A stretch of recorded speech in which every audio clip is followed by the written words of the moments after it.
So I looked at the relationship between asexuality and sexual behavior.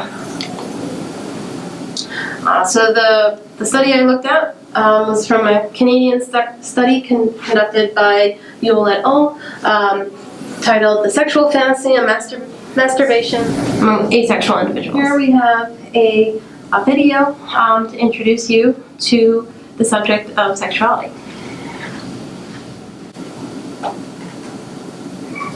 Good morning, John. Today, we plumb the depths of the marvelously complex human. But first, allow me to acknowledge that I am not a sociologist. I'm also a straight white man who doesn't have to worry about a lot of the hate that a lot of other people do have to worry about. But my goal with this video is I want people to understand, because I think understanding will lead to less hate and also less self-hate. For a lot of people, it's nice to imagine that humans are simple and that you can know a person's sex and then you will know all sorts of things about them deeply and clearly. And if you don't fit into this nice little box, people who do can get really confused and sometimes even angry. And if you yourself don't fit into one of these nice little boxes and you think that people should, then you end up hating yourself. And that's probably even worse. I think the best and maybe only way to solve this problem is for people to understand that there are no nice shiny boxes. Or if there are shiny boxes, there are an infinite number of them, enough to put all of the people who currently exist, have ever existed, and will ever exist. So, together, let's understand. We're going to start simple. What's going on down here, in between the legs?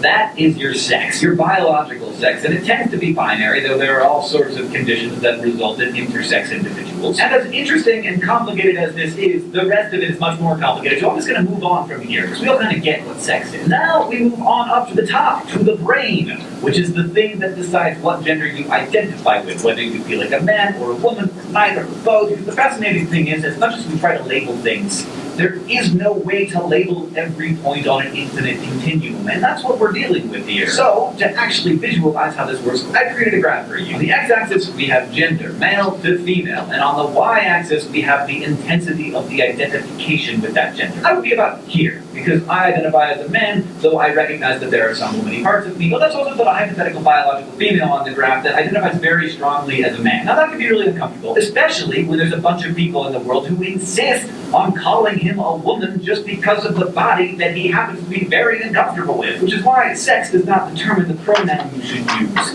Gender does. Now, moving on to your heart, your metaphorical heart, of course. This is who you're attracted to. Men, women, all genders. Again, it's a spectrum, and that spectrum includes intensity, because there are people who don't feel strong sexual attraction at all. That's why asexual is a sexual orientation. A newer idea that I was happy to be exposed to yesterday on Tumblr, the idea of romantic orientation. These are the people that you want to have strong, intimate relationships with, but it sort of separates out the idea that sex has to be the goal or end point or like end all and be all of every intimate relationship. Now that we've dealt with how we feel, let's deal with what happens when other people actually get involved. So that's sexual behavior, which is actually very different from sexual orientation. Now that might seem a little bit strange at first, but it's not. Consider, for example, a heterosexual priest. That priest's orientation is heterosexual, but because of his religion, his behavior is celibate. Here we're not talking about the preference, we're talking about the behavior. Now on top of all of this are gender roles, which are built by societies, not by individuals. The obvious ones are masculine gender roles and feminine gender roles, but as all dichotomies are false dichotomies, this one is the spectrum too. Now that we've sort of gone over all of this, it's important to note that every single one of these categories is independent from each other. So a biological female can be a man who only has sex with women despite the fact that he's attracted to both men and women and kind of, feels more comfortable in feminine gender roles. That may not be the most common combination of these factors, but it's certainly not weird. And another important point, many people move across these spectrums, sometimes from year to year, sometimes hour to hour. But what's really important is that we trust ourselves, and we understand ourselves, and we love and respect ourselves, and we grant that same understanding and respect to the people around us. Because when the world becomes one of infinite continuums, and those false dichotomies break down, and those two shiny boxes break apart into 7 billion shiny boxes, it's actually pretty beautiful. John, I'll see you on Tuesday. Just to reiterate, there is a distinct difference between a person's biological sex, their gender identity, their sexual behavior, and their sexual and romantic orientations. Just to define some key terms here, in one of the recommended readings, asexuality was defined as having 3 subcategories, including that they lack a basic attraction towards others, engage in few or no sexual behaviors, and the absence of sexual orientation characterized by low homoeroticism and low heteroeroticism. Additionally, a lot of the information is gathered from AVEN, and the participants were also gathered from AVEN. AVEN is the Asexual Visibility and Education Network. It's a website, and there's a lot of discussion boards on there. It's the world's largest self-identified asexual community, and they maintain that asexuality is not a sexual desire disorder. AVEN defines asexuality as an absence of sexual attraction, and that each asexual person experiences things like relationships, attraction, and arousal somewhat differently. So I ask the question, does the frequency of masturbation change based on the sexual activity with others? So in the current study, the researchers asked the question about the participants' sexual orientation, and the participants gave an answer either that they were asexual, or heterosexual, bisexual, or homosexual. Now those last three categories were combined into one group, or just the sexual group. There were a total of 924 participants, including a large portion that did not respond to the question about their biological sex. This led to the researchers being unable to conduct analyses regarding biological sex. Additionally, the average age for participants was just under 30 years, and asexual participants tended to be younger than sexual participants. A majority of the participants had at least some college education, and less than 20% of asexual participants were currently in a relationship, compared to 50 to 70% of participants who identified as sexual.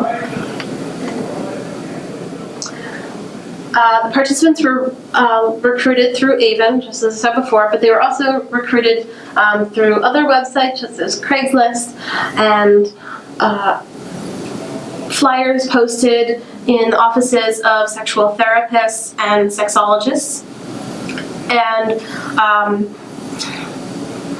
the researchers also recruited participants through the human subject pool at the University of British Columbia, where the study was being conducted. This data in this current study was collected as part of a larger study, so more data that was collected is analyzed and discussed further in another study. So the researchers looked at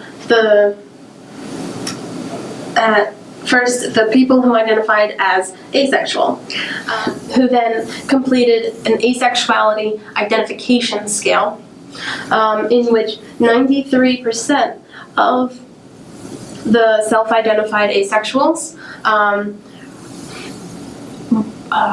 earned higher scores on this scale, indicating that their self-identity aligned with the definitions of asexuality. Participants who met 3 specific criteria relating to a deficiency or absence of sexual desire were placed in this hypoactive sexual desire disorder group. And participants who met one of those criterion but not another were placed in this subthreshold HSDD, or the low sexual desire. Additionally, participants who identified as sexual but did not meet any of the criteria were placed in the sexual comparison group. So the researchers looked at the frequency of masturbation and whether the participants have had a sexual fantasy and whether it includes other people or not. With the frequency of masturbation, participants rated that on a range of responses, including no, never, to yes, a few times a year, with a range of options, to yes, more than once a day. So the researchers looked at the percentage of participants who masturbate at least monthly. And here you can see this is the asexual group, and they're at 56% who masturbate at least monthly. When you compare that to the sexual comparison group, which masturbated around 85%, which the researchers did find to be significantly different. Additionally, the researchers looked at the percentage of participants who have had a sexual fantasy. Just about 60% of people who identified as asexual reported having had a sexual fantasy, compared to between 90 and 99% of participants who have had a sexual fantasy. So this is one of the tables also from the study. I was looking at the combined masturbation and sexual fantasy grouping, comparing asexual and sexual comparison groups. But I created a graphic just to see a little bit more visually. As you can see, just about 50% of people who identified as asexual have had a sexual fantasy, compared to those who identify as sexual. So asexuals tend to masturbate more frequently than people who identify as sexual. And more asexuals have masturbated and have had a sexual fantasy compared to those asexuals who have not. But there's always buts and limitations within each study. So for this one, the researchers did not look at the reason behind masturbation. As discussed in their discussion, they went further and looked at discussion boards on the AVEN website. And one person who identified as asexual related their reason for masturbation as an itch that needed to be scratched. So they related it more towards a physical need rather than a sexual desire. The researchers also did not look at the specific content of the sexual fantasy. As discussed in their discussion section, they further looked at the AVEN discussion boards and found that people who identified as asexual had some fetish-type fantasies and role plays in their sexual fantasies. And as previously discussed, there was not enough participants that indicated their sex specifically. There were not enough males. And so therefore they were unable to make any conclusions between men and women and if there were any differences or not. Additionally, asexuality is an umbrella term that includes a wide range of sexual behaviors and orientations. There could be differences between people who identify as gray asexual or people who identify as demisexual, even though they're included in the overarching term of asexuality.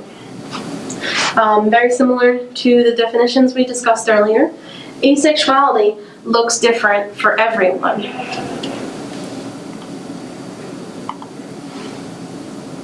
So, does the frequency of masturbation change based on sexual activity with others?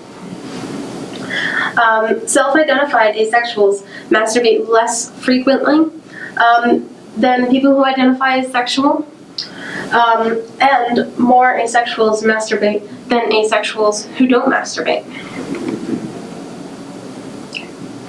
Some references.